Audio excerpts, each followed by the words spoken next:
Hello and welcome to another segment of Western Wisconsin Journal. I'm Jamie Johnson, the legal and government correspondent. And for those of you looking at your calendar, it is right now late February as this is being taped. It means it's spring election season. My favorite time because it's the nonpartisan election, so we don't have to talk about party politics or anything. But today is my guest, Bill Alms, who is on the City Council running for re-election in District 2. Is that correct? That is correct. Thanks for having me, Jamie. You bet, Appreciate Bill. it. Well, we are going to start with the typical, background qualification, but I wanted to first, we'll put up for the viewers on the screen, your district has changed in the last 2 years. As has all of the districts within the City of Hudson.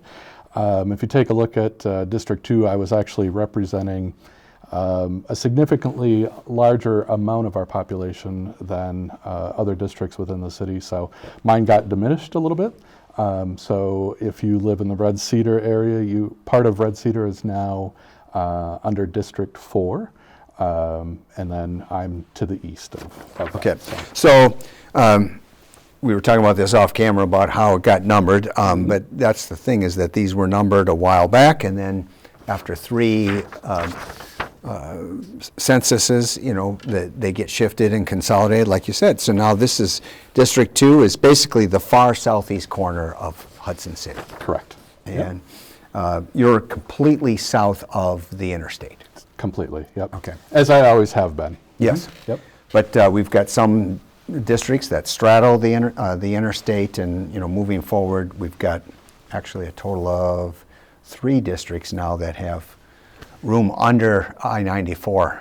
Right. And there's a lot of people watching this can remember the day that the only thing south of I-94 was Dave Holt Ford and the Hudson House and Fleet Farm. So, yeah. Well, so we have the election coming up, but you do not have an opponent, correct? Correct, yep. Okay, so given that you were the only person that lives in District 2 that wanted to be on city government this time around, what are your backgrounds and qualifications to serve in that way? Sure, thanks. I guess I could start with how long I lived here. Okay. Been here with my wife and my child. We moved back in 2007, built our home in Heritage Greens, and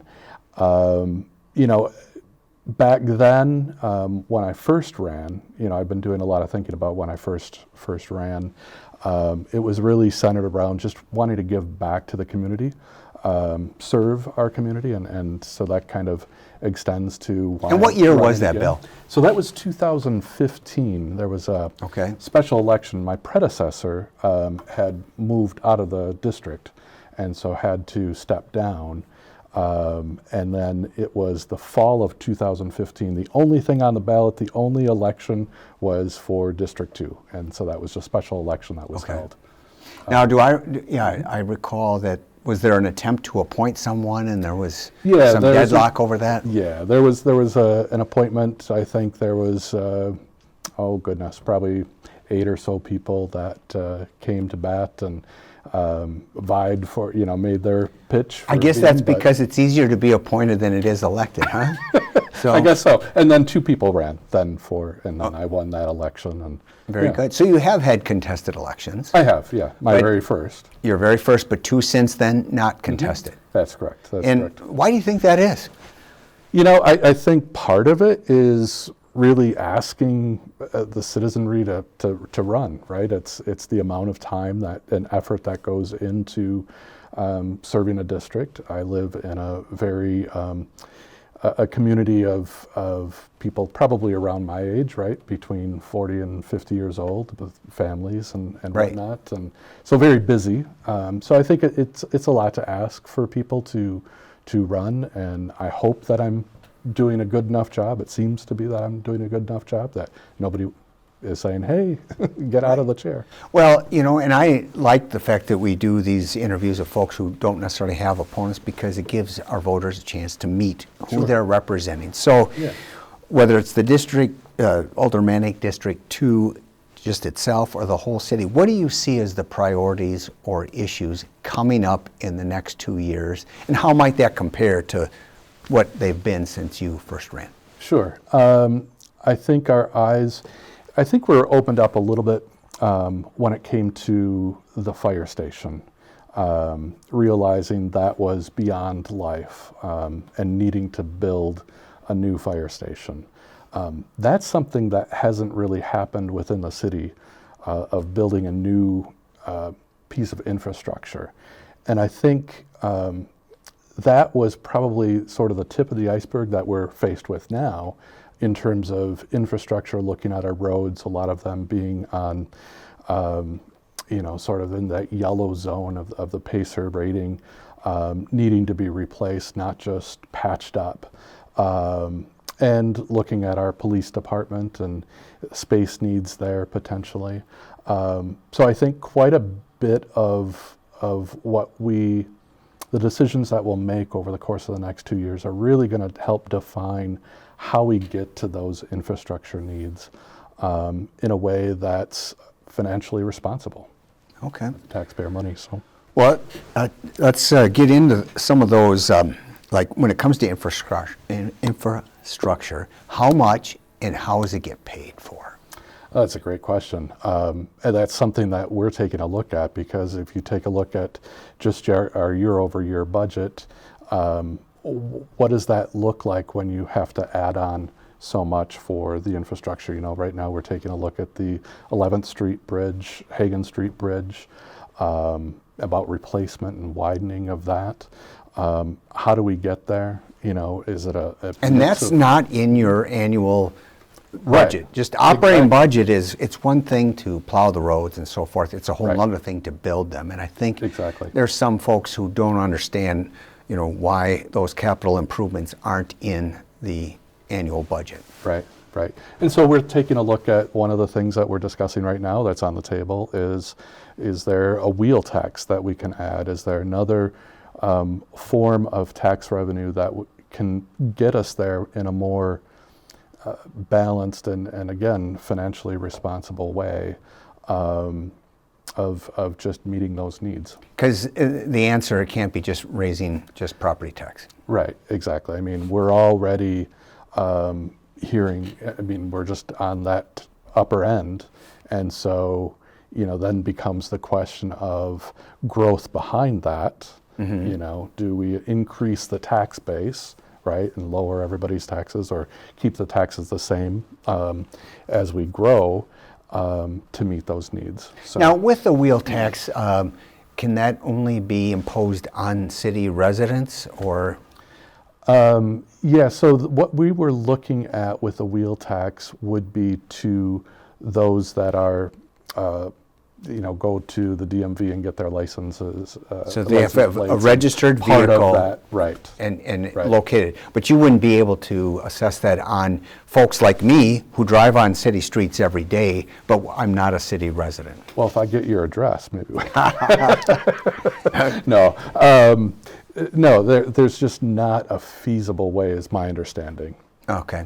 Now, how does the sales tax, because Hudson has become a place where people will shop, even though, like for clothes, they can go into Minnesota and not pay sales tax. Technically, now they're supposed to report that on their income tax and whatnot. But there's a lot of rumors about what's going to happen to some of the commercial lots that we have left, whether it's in the Crestview corridor or the Carmichael corridor. Mm-hmm. And do you see the ability do you get some sharing of the sales tax there? We do, some. Mm-hmm. Okay.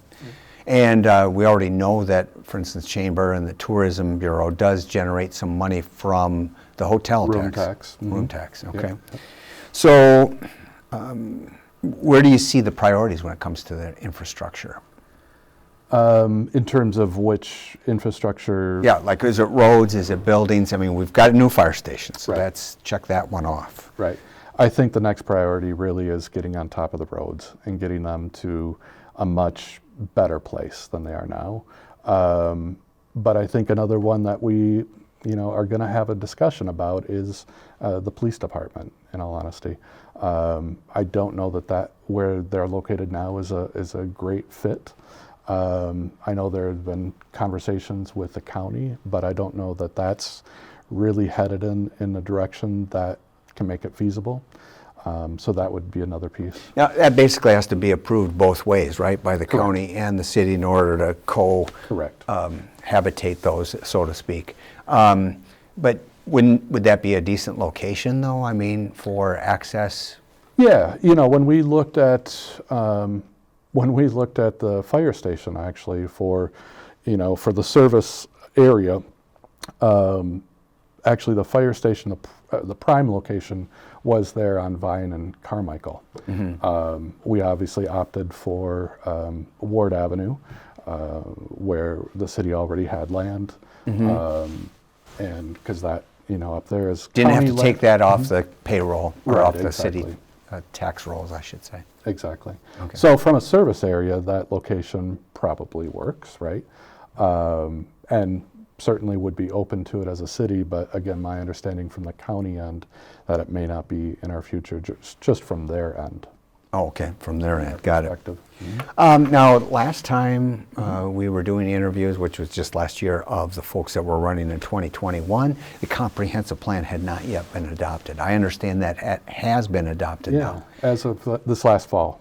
Okay, and so what position do you think that puts the city in? A good position for the next 10 years? Absolutely. And again, the comprehensive plan comes out as a 20-year plan, so Okay. 2020 to 2040, and that's sort of that outlook. And again, I'm encouraged by that process, but I also see that as really kind of a living document towards the future. I know that Hudson will certainly change demographically, over the course of even the next 5 to 10 years. And so I see that as kind of that living, breathing document that we can sort of reach out to the community and see, because again, we're running a little bit out of space to grow, right? And that was going to lead me to my next question, annexation. So Hudson obviously has grown well past the borders that were here when I first came to town, which was 32 years ago. And we talked about how, the edge of town used to be not far from where the high school is right now. And so do you see annexation, happening in the next 5 years, if you will, or even a little bit longer, 10? Because the city can't go to the north and it can't go to the west. Right, and so it can go to the east and to the south, and there we're looking at my district a little bit, right? Right. Over by the movie theater and on down. I think we need to have a lot of really good discussion at the table when it comes to annexation, and be very thoughtful about what our growth really looks like. Again, you look at the comp plan, and it's very focused on nature and being prudent about St. Croix River Valley, being prudent about our downtown, making sure that historic feel remains. And so taking a look at annexation and building up on sort of the edges, what does that take away from what Hudson, what draws people to Hudson, what drove me to Hudson back in 2006, 2007, right? Right. And so I think a lot of good discussion has to happen, and we just have to be very diligent at what we do, because I think our physical growth is close to being done. And do we really want to reach out and become like a neighbor to us adjacent, Woodbury? Do we want to be another Woodbury? Well, yeah, and I don't think we have the history of that. No, right. I mean, which theirs were kind of open up the doors, and you had the pushback from Afton about how far Woodbury would grow they're not growing into theirs because they shut them out. But so we talked about annexation, infrastructure, the comprehensive plan. Anything else, I mean, that you see as a big priority and reason you're running for re-election? Well, let me answer the last part of that question first. The reason that I'm running again, is very much where I was in 2015. Just wanting to serve my community, have a voice at the table of my neighbors within District 2. That's first and foremost. I don't have any specific agenda item that I want to get done, but it's sort of those broad things, right? It's maintaining our historic charm. It's opening our downtown to the waterfront, as we've made some strides there, and I think in the coming months, certainly this next year and the years after, we'll see some progress towards really opening ourselves up You're to the river. referring to the construction of the boardwalk? Correct. Yeah. Mhm. Yeah. Okay, great. And we're building up some also the seawall, so to speak, so that we're not experiencing the flooding on First Street Right, we've right. seen. I mean, we were historically. experiencing not being able to put a boat in downtown for half the season, right? Yeah. Because the water level was so high. So, and I think I forgot the first part of your question. Well, I was just, as far as other issues, because we see stuff coming up, like the library or like the police department, and there's much bigger communities that have had to, defund the police call and so forth. How do you think Hudson shapes up when it comes to, does it support its library, and is it going to be a safe place? Absolutely supporting the library. I think right now, we realize that we do need help, and I know that the county is taking a look at this very closely, because it's just one of those things that unfortunately is the financial feasibility of supporting our library from multiple municipalities Right. has just gotten to be too out of control, to where we're really looking for that help from the county perspective. So I think that is definitely one thing.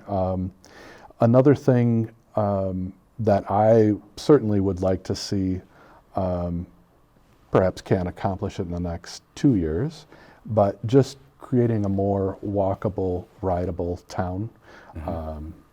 As they created that loop from Minnesota across the new bridge, Right. and on down, just making that connection throughout St. Croix County, I think would be great. Well, and where you live and where you represent, that southeast corner, is that really connected on a bicycle, pedestrian basis with, our traditional Old Right. Town Hudson? Right. Well, if you take a look at Hanley, and that's one of the things that I was able to get done in my tenure, we were set to resurface Hanley, and about 8 months came up a critical vote, and I just said, time out here for a second, want to look at the safety perspective of it, because at that point it was a 4-lane highway. Right. And so wanted to create a way that we could be safe on that roadway. And so you see the way that Hanley is now. I would also like to take a look at the stage line part of that, because I believe that is the designated bicycle lane that comes down. So we need to take a look at that and make that even a little bit more connected. But there again, you get to Carmichael, and then beyond Carmichael, and the connectedness from a bicycling standpoint, from a walkway standpoint, it kind of just cuts off there. So Right. we'd like to see that get better, shored up. Right, right. Yeah, because having clearly marked crosswalks, down there like Crestview and Carmichael is going to be important, and that ability to, cross over bridges. And Right. do we have a path along Crestview even as a safe place? Because that's, many times people are going 45, almost 50 miles an hour Indeed. down that road. So, Right. all right. Well, very good. Now, I guess I don't want to necessarily end on this, but one of the recent things has been, there was an ethics complaint against one of the council members, and from time to time there gets to be, emotional issues and so forth coming up. How, just trying to stay back and not getting specific to that Sure. issue, but how satisfied are you as far as how well that was handled? I appreciate that question. You know, it was an odd thing for us to go through as a council. I think Alderperson Morissette had mentioned that in his tenure, and he's been on the council for the longest, right? Right. Has never seen anything like that. And, you know, it's one of those things where, you know, it was a new process to us. Mm-hmm. And it was a very tough process, right? Because now we're calling into question one of our own, right? Right. Somebody else that sits there. And I think the glimmer of hope out of that is that we take a look at that process. We work to change that process. And so I know that Alderperson Brooke is really kind of championing that, along with Mr. Morissette, really championing changing maybe how we look at that ethics complaint and what that process really looks like. Right. And you know, I mean, it's been a tough couple of years, right? I mean, with a lot of these emotional issues. Yes. I mean, I think we see some of the politics of the national politics coming into our own and into our own community. And you know, I've seen it. I don't know if you've seen it too, but it seems like some of these conversations really are tearing some people apart, tearing friendships apart, sometimes in families. And you know, it's this darn COVID. Yeah. You know, I mean, COVID on top of all of the politics. So you're hopeful that things maybe will simmer down once we move into endemic from pandemic. I would hope, right? And you know, I think it's this that I'm trying to. I guess one of the reasons that I'm running, right, again, is that we have conversations just like we're having a conversation here at the table, and really take a look at things from a perspective that sets aside any kind of preconceived notions and just everybody just has a conversation. Right. Hopefully we get to substance rather than being broken down on all the procedures and try to wade our way through the emotions and get to, you know, what really makes a difference in people's lives. So. Indeed. All right, very good. Well, Bill, thanks for coming on the show. Thanks for running again. We do need people. Obviously, District 2 is, had you as their representative. And how can people reach you if they do have a question about city government or specific issues to District 2? Best way is, actually picking up the phone call, right, or picking up the phone, right? My number is listed on the website, but it's 612-850-0023. That's my cell phone. And then can't get any more accessible than that. Absolutely. You know, and I take text with that and whatnot. I choose, I more or less choose conversation first and email second, and social media a far distant third. Okay. So email would be the other way of getting a hold of me. I believe that's District 2 at hudson.wi. Okay. Very good. And so they can go on the city website to find that. But otherwise, I appreciate your coming on the show, and good luck with the city government. I think you're a shoo-in since you don't have any opposition, but thank you for your leadership and your willingness to do that. Well, thanks for having me, Jamie. Absolutely. And thank you for watching another segment of Western Wisconsin Journal. Please remember to vote on April 5th. Thanks for watching.